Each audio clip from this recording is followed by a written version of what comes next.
আসসালামু আলাইকুম রাহমাতুল্লাহ। প্রিয় শ্রোতা মণ্ডলী, আজকে আপনাদের সামনে আলোচনা করব ঈদে মিলাদুন্নবী সম্পর্কে। মহান আল্লাহ তাআলা বলেন সূরা আরাফ 7 নম্বর সূরা আয়াত নম্বর 3, ইত্তাবিউ মা উনজিলা ইলাইকুম মির রাব্বিকুম ওয়া লা তাত্তাবিউ মিন দুনিহি আউলিয়া ক্বালিলাম মা তাযাক্কারুন। অর্থাৎ তোমরা অনুসরণ করো ওই জিনিসের যা আল্লাহ তাআলার পক্ষ থেকে নাজিল করা হয়েছে তোমাদের ওপরে, আর তা ব্যতীত তোমরা কোনো উলিয়ার অনুসরণ করতে যেও না। তোমাদের মধ্যে অতীব অল্প মানুষ আমার কথা স্মরণ করে, অর্থাৎ আমার কথা মান্যতা দেয়। মহানবী সাল্লাল্লাহু আলাইহি ওয়াসাল্লাম তিনি বলেন, আলাইকুম বিসুন্নতি ওয়া সুন্নাতিল খুলাফায়ে রাশিদিন আল মাহদিয়্যিন। তোমরা আমার সুন্নতকে আঁকড়ে ধরো, তারপর খোলাফায়ে রাশিদিনের সুন্নাতকে আঁকড়ে ধরো। প্রিয় শ্রোতা মণ্ডলী, নবী সাল্লাল্লাহু আলাইহি ওয়াসাল্লাম জীবনে কোনোদিন জন্মদিন পালন করেছেন এই সপক্ষে 30 পারা কোরআন মাজিদের মধ্যে একটি আয়াতও দেখাতে পারবেন না। সাহাবায়ে কেরাম, রাসূল সাল্লাল্লাহু আলাইহি ওয়াসাল্লাম, তাবিঈন, তাবাতাবিঈনগণ তারা জন্মদিন পালন করেছেন নবীজির, এসব পক্ষে কোনো একটি হাদিস দেখাতে পারবেন না। যে কথা কোরআন হাদিসে নেই তাহলে সেটি কি? সেটি হচ্ছে বিদআত। রাসূলুল্লাহ সাল্লাল্লাহু আলাইহি ওয়াসাল্লাম বলেন, সহিহ মুসলিম 1718 নম্বর হাদিস, মানে আমিলা আমালান লাইসা আলাইহি আমরুনা ফাহুয়া রাদ। যে ব্যক্তি এমন কোনো আমল করলো যাতে আমার কোনো নির্দেশনা নেই, আমি বলিনি, করিনি, সমর্থন করিনি, সে আমল বাতিল, সেটি হচ্ছে বিদআত। প্রিয় শ্রোতা মণ্ডলী, তাহলে ঈদে মিলাদুন্নবী কোথা থেকে এলো? সর্বপ্রথম বাদশাহ মুজাফফর কুকুবুরি সে খ্রিস্টানদের দেখলো যে আরে এরা তো ক্রিসমাস ডে পালন করছে, ঈসা নবীর চাইতে আমাদের নবীর সম্মান কি কম? আমাদের কি টাকা পয়সা কম রয়েছে? আমরাও ঈদে মিলাদুন্নবী শুরু করে দেব, নবীজির বার্থডে পালন করব। তখন সর্বপ্রথম বাদশাহ মুজাফফর কুকুবুরি সে নবীজির ঈদে মিলাদুন্নবী পালন করলো। তারপরে মিশর, ইরাক, ইরান এবং আমাদের ভারতেও এই ঈদে মিলাদুন্নবী পৌঁছে গেল। প্রিয় শ্রোতা মণ্ডলী, এই ঈদে মিলাদুন্নবী তথা জন্মদিন পালন করা হচ্ছে ইহুদি খ্রিস্টানদের কাজ। রাসূলুল্লাহ তিনি বলেছেন, খালিফুল ইয়াহুদা ওয়ান নাসারা খালিফুল মুশরিকিন। তোমরা ইহুদি খ্রিস্টান এবং মুশরিকদের বিরোধিতা করো। মুসনাদে আহমদের সহিহ হাদিস, একেবারে সুনানে আবু দাউদের 4031 নম্বর হাদিস, মান তাশাব্বাহা বিকওমিন ফাহুয়া মিনহুম।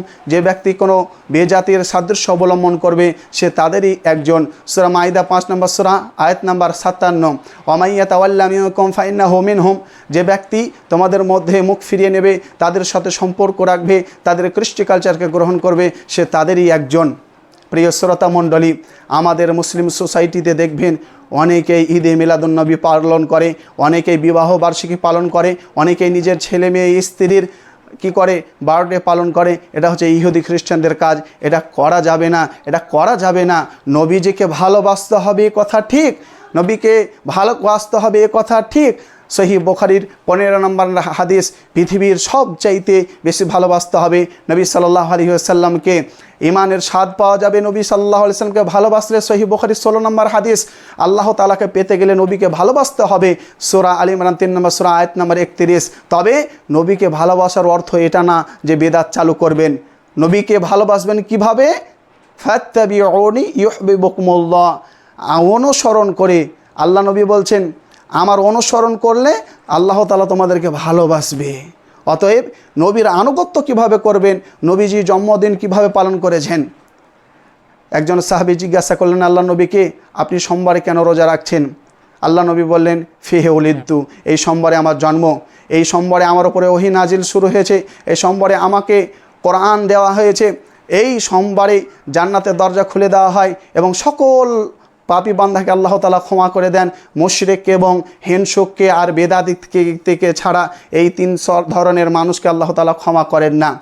এই দিনে আল্লাহ নবী সাল্লাল্লাহু আলাইহি ওয়াসাল্লাম এই কারণে রোজা রাখতেন। তো রোজা রেখে আপনি অনুসরণ করুন।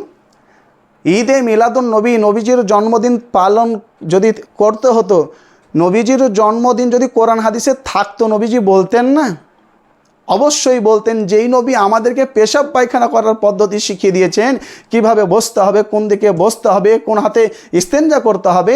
সুনানে আবু দাউদ 7 নম্বর হাদিস, তিরমিজি 16 নম্বর হাদিস, ইবনে মাজাহ 216 নম্বর হাদিস। প্রিয় শ্রোতা মণ্ডলী, রাসূলুল্লাহ সাল্লাল্লাহু আলাইহি ওয়াসাল্লাম কোনো সাহাবের কাম হলে নিজে করেছেন, নিজের পরিবারকে বলেছেন। সহিহ বুখারীর 2024 নম্বর হাদিস।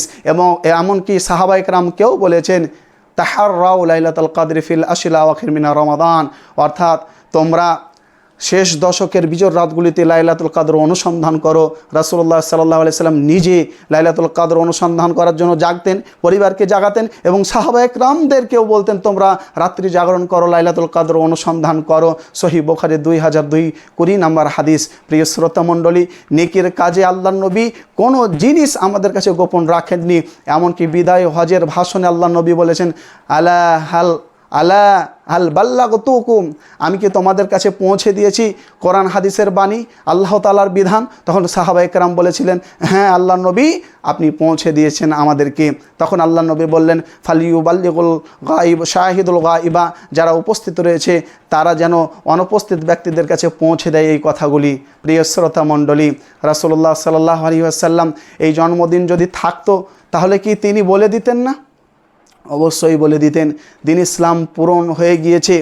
আল ইয়াউমা আকমালতু লাকুম দীনাকুম, আল্লাহ তাআলা সূরা আরাফের 3 নম্বর আয়াতে বলছেন, আমি দিন ইসলামকে পরিপূর্ণ করে দিয়েছি। আর কোনো ব্যক্তি যদি অসম্পূর্ণ মনে করে সে ব্যক্তি মুসলমান হতে পারে না। অতএব আসুন এই বিদআতি পদ্ধতিকে বর্জন করুন আর নবী সাল্লাল্লাহু আলাইহি সাল্লামের সুন্নতকে অনুসরণ করুন, তাহলে আমরা মুক্তি পাবো, নচেত নয়।